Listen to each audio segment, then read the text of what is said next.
Hello everyone, Gabby here from bootcamp.com. In today's video, I'll be talking about intracranial hemorrhages. So intracranial hemorrhages mostly involve the areas of the meninges and the spaces that are found in between these meninges. So let's do a quick recap of the three meninges of the brain.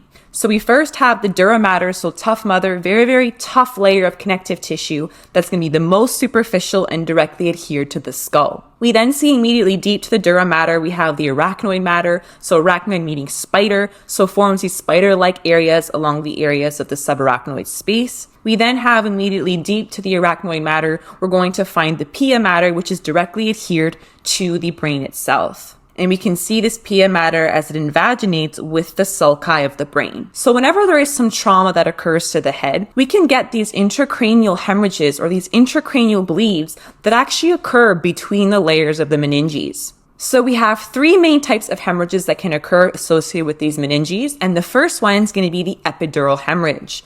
So the epidural hemorrhage is going to be found in the epidural space. So remember, epi meaning above, so above the dura. So we can see again the dura mater here, and above the dura, we get a bleed within that epidural space, and that's what we call an epidural hemorrhage. Now opposing that, if we do get a bleed that occurs deep to the dura, so immediately underneath, we get what we call a subdural hematoma. So sub meaning under, so underneath the dura. And then lastly, we can get a subarachnoid hemorrhage. So the subarachnoid hemorrhage is going to be found within the subarachnoid space, immediately deep to that arachnoid mater. So depending on the type of trauma that occurs or the damage that occurs, we can get different symptoms that are associated with these different types of hemorrhages. Another type of hemorrhage that is worth mentioning is the intracerebral hemorrhage. Now, this specific intracerebral hemorrhage is not necessarily associated with the meninges, but this is when we have a bleed that happens inside the brain itself. So all the other three is where we're going to focus our attention on, and all involve the meninges and the spaces that they create. So let's first elaborate on the epidural hemorrhage. So I mentioned epidural, right? So the hemorrhage is occurring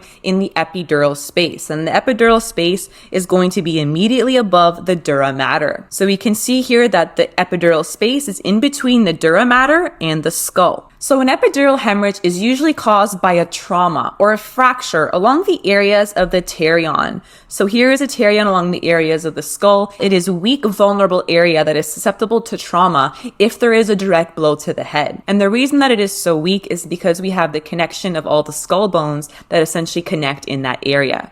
So if we do get some type of traumatic or blunt force trauma to that area of the head, we can impact the middle meningeal artery. So we can see here the middle meningeal artery is a branch of our maxillary artery, and the middle meningeal artery is one of the vessels that supplies the majority of the meninges, and especially the dura mater. And that middle meningeal artery actually travels immediately posterior to that pterion. So if we do get a fracture of the pterion, we may get a tear of that middle meningeal artery, which will cause bleeding in the epidural space. So the middle meningeal artery is traveling within that epidural space. So if we look at our cadaver here, right over here is the dura mater. We can see it very thick and very tough. And we can see the middle meningeal artery traveling immediately on top of that dura mater. So if we do get any bleeding, the blood is going to start accumulating and pooling within that epidural space, or the area above the dura mater. Now, depending what hemorrhage occurs, we can actually get different types of clinical presentations. So initially, when an epidural hemorrhage occurs, we can get an initial period of a loss of consciousness. So we get intracranial bleeding that is occurring in the epidural space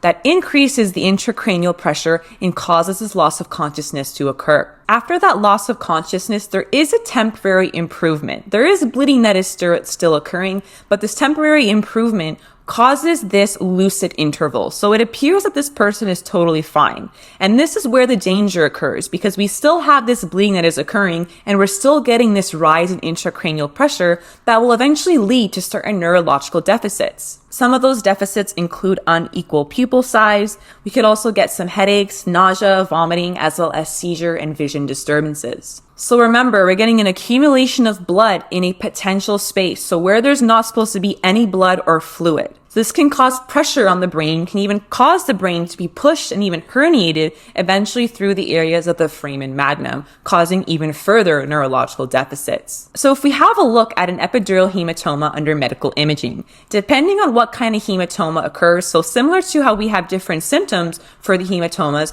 we also have different appearances in medical imaging for each of these hematomas. So in the case of an epidural hematoma, when we look at this hematoma under medical imaging, we can see the hematoma right over here. And we can see that this hematoma takes on this lens-shaped or contains this biconvex shape here that is found in between the skull and the dura mater. Epidural hematomas often have very well-defined margins. Next, we'll talk about a subdural hemorrhage. And as the name implies, subdural, so this hemorrhage is occurring within the subdural space. So the space that is found immediately deep to the dura mater. And within the subdural space, we have some important structures called bridging veins. So right over here, we've outlined the subdural space, and we can see here that we have these bridging veins that essentially connect with some of the veins that are found in the brain and connect these bridging veins with the veins that will eventually go ahead and drain into the superior sagittal sinus. So we mentioned that epidural hematomas were mostly caused by a direct blow or trauma to the areas of the head, especially in the area of the pterion.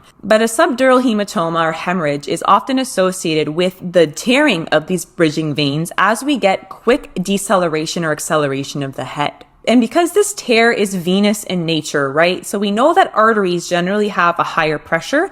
So that's why when we get tearing of the middle meningeal artery, we start to see those symptoms right away with the epidural hematoma or the hemorrhage.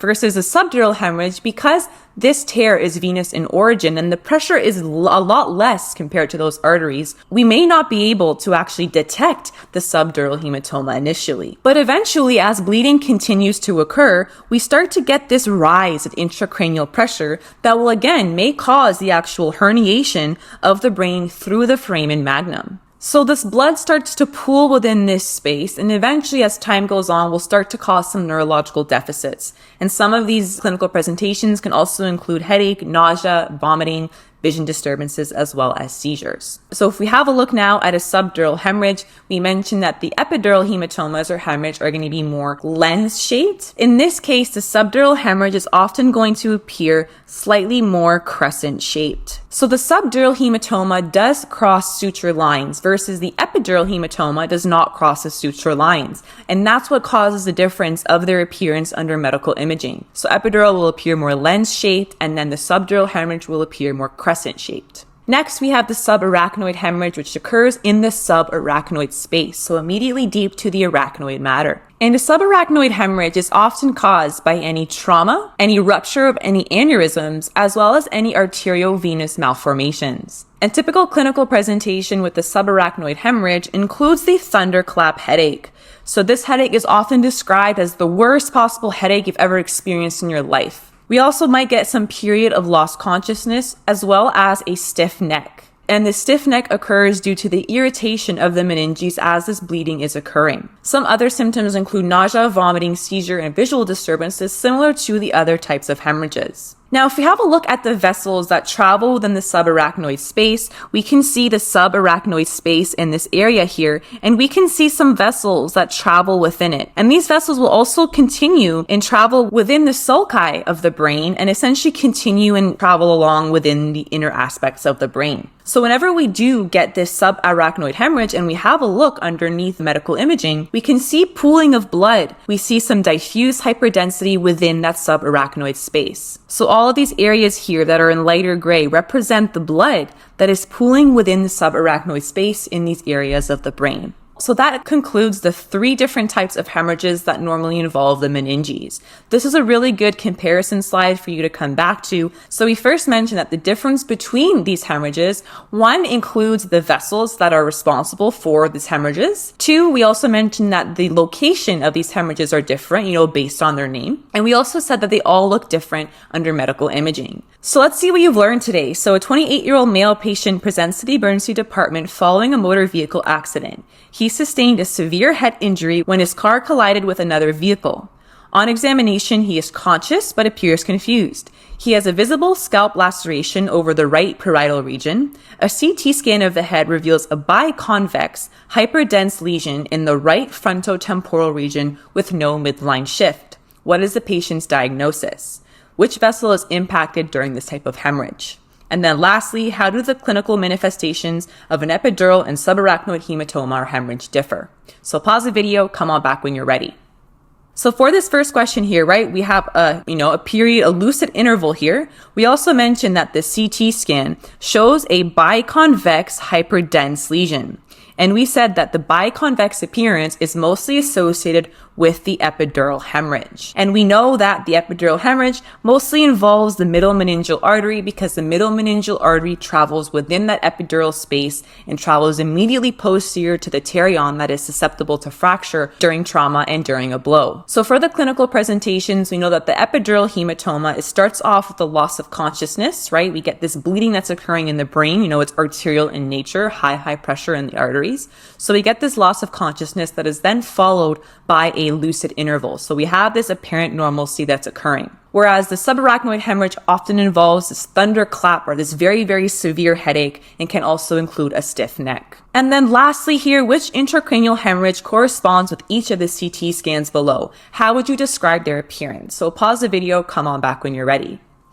So if we have a look at our first one here, we have some bleeding that is occurring, this diffuse bleeding that is occurring along areas of the subarachnoid space or within the brain. So this is going to be classified as a subarachnoid hemorrhage. Next, we have the subdural hemorrhage, so in between the layers of the dura mater and the arachnoid mater, where we get this crescent-shaped appearance that occurs with the subdural hemorrhage. And then lastly, we have the epidural hemorrhage, which appears more lens-shaped, so we have nice definitive borders because we have this layer that essentially is separating from the skull. Here are the references for the images that I used today, and I hope you enjoyed this lesson on the intracerebral hemorrhages. Please let us know if you have any questions.